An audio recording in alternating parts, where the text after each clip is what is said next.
We live in a society. Social movements are kind of par for the course. From the abolitionist movement, the labor movement, the civil rights movement, and feminist movement. Everybody's got a hill to die on. People have fought with a variety of strategies to see their goals come to fruition. There's a long and storied history of activists of all walks of life working to achieve what may have seemed impossible at the time. But for certain people, social movements are super inconvenient. Like, why they had to threaten the status quo and positions of power and privilege like that? Can't they just not? So, here's a handy guide for those people, the ruling class, on how to destroy a movement. By me, St. Andrew. Definitely not the CIA. First things first, organization. You're going to want the activists to organize as badly as possible. Obviously, the masses outnumber you by a lot, so you need to find a way to make them work against themselves. Their movements need to be disorganized and organized at the same time. Sounds contradictory, I know. I'll explain. By disorganized, I mean keep things confusing. Try to limit things to just slogans. If people try to explain the slogans in more depth, muddy the waters as much as possible. Make sure there's no clear objective that everyone's working towards. Keep things vague and directionless, purely aesthetic. In all the chaos of the movement, you realize that there are some annoying lefties who might actually want to move towards a particular goal. Maybe they have ideological coherence and refuse to lie down in front of the police tank or kneel with the police. Or worse, maybe they break a window and get something they need out of the multi-billionaire monopolistic superstores. To deal with those people, you need to get organized. Get some media-ready leaders, talking heads, celebrities, sports stars. Let them assume the authority to speak for the whole movement. Maybe even pay off some people on the ground, because they'll have more legitimacy when they sell out for pithy reforms and concessions. That's the great thing about hierarchies and centralized leadership. They are so easy to exploit.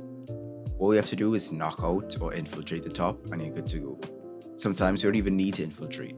They'll be so worried about an omnipresent CIA that they'll be too busy bickering amongst themselves. Remember, the CIA is everywhere, all the time. There's probably a bug under your chair right now.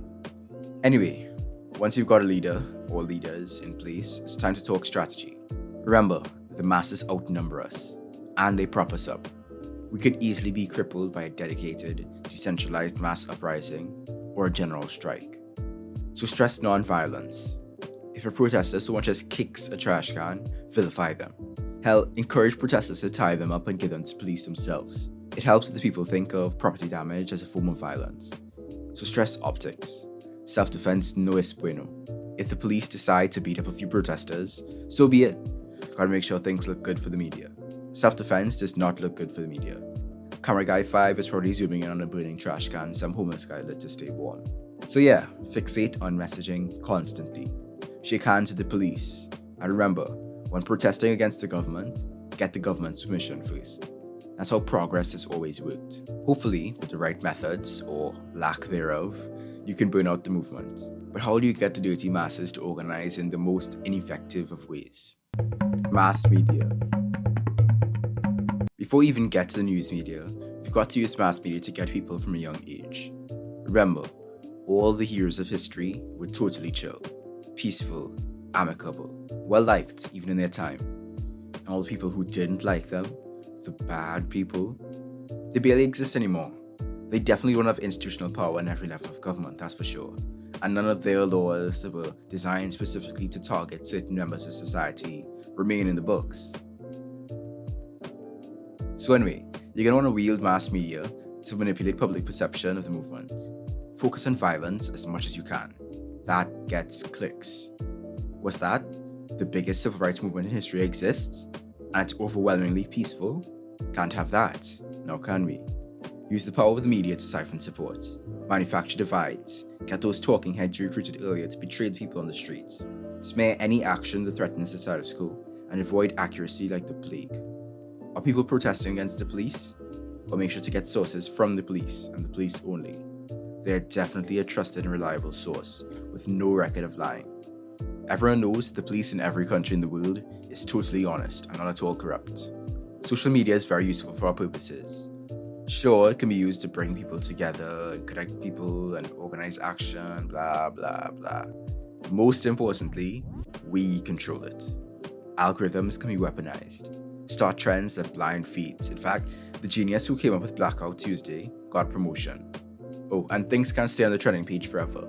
So after a little while, mute it. Tamp it down a little bit. Use accounts, and especially blue checks, to manipulate the conversation. Abolish the police? Oh no, that's just a hyperbolic slogan by some crazy lefties. No one in their right mind wants to do something like that. We just want to sprinkle in some reforms that have been tried and failed before. Yay, progress! Keep people in their echo chambers too. Remember, we profit from all sides of the conversation. Division is our friend. Division means more engagement. More engagement means more profits. Once you maintain a couple different contradictory narratives, there'll be so much bickering that nothing will get done. Remember, you have the power to steer the conversation. Use it. The uniformity and obedience of corporate media is our greatest power. The invasive and ever-expanding range of social media is our strength. Limit the spectrum of acceptable discourse. Never provide historical context. 24/7 media, but guess what? They learn nothing. Hours of empty discussion to fill the space between commercials. Blacklist certain keywords and suspend accounts. Maintain the spectacle. We are at war with the masses, and we are winning. Do not jeopardize that. For the final part in our strategy to destroy a movement, I'll pass you on to Agent Yoi. Liberals and socialist parties.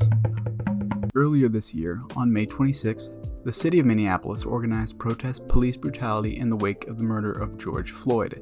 The protests turned into riots and what some would call an uprising when police abandoned the 3rd Precinct, subsequently being taken and set on fire by dangerous agitators on the 28th. Although they had been there from the beginning, liberal NGOs and socialist parties thankfully stepped in afterwards to tame the crowds in the days and nights following. These organizations were, and still are, attempting to garner support from the frustrated demonstrators, as well as keeping them from taking action that might threaten law enforcement and local businesses.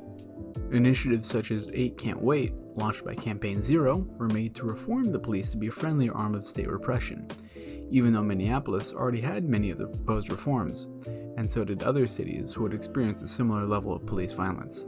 Socialist parties such as the PSL, who are ostensibly our enemies, also play into our hands, as they encourage electoral organization instead of any type of local organization to defend and empower Black communities, and possibly attack the systems that keep our society functioning and the economy running the way we want it to.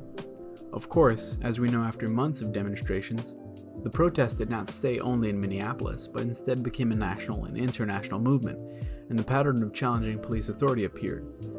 Thankfully, wherever agitation went, so did our efforts. From Sydney to London, these organizations arrived wherever there was unrest to calm the crowds to see reason and reform.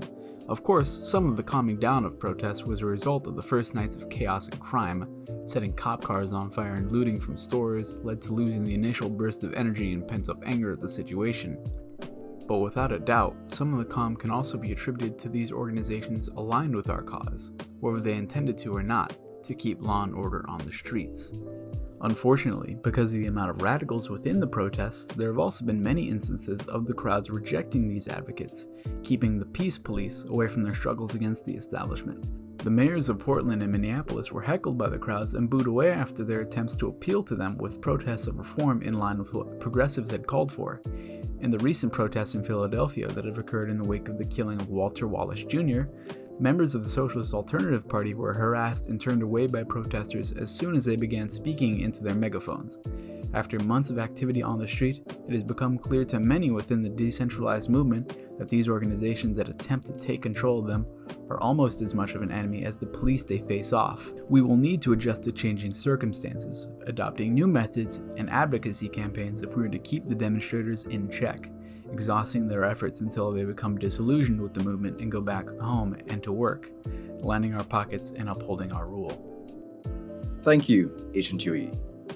With the right mix of strategy, we can decimate movements. Congratulations, you succeeded in defending the status quo.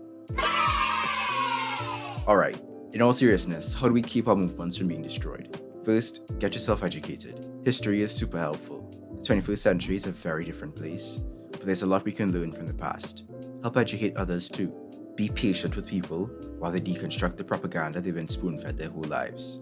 Help them to connect the dots with exactly what's wrong with society. And honestly, face-to-face conversations are a lot more helpful.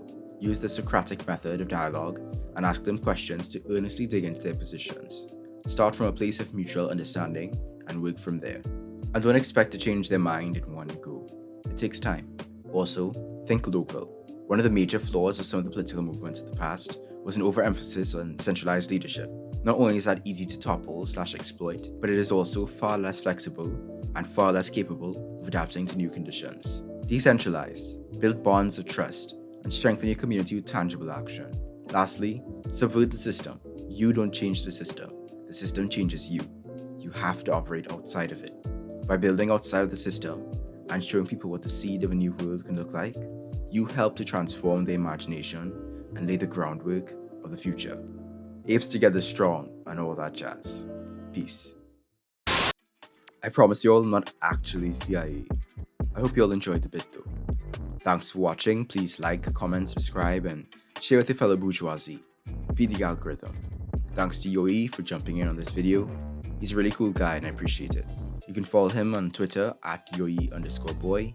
Check out my previous videos for other fascinating topics. If you want to support me, I have a Patreon with all the great perks. Go to patreon.com/SaintDrew. You can follow me on Twitter at _SaintDrew. Thanks again. Peace.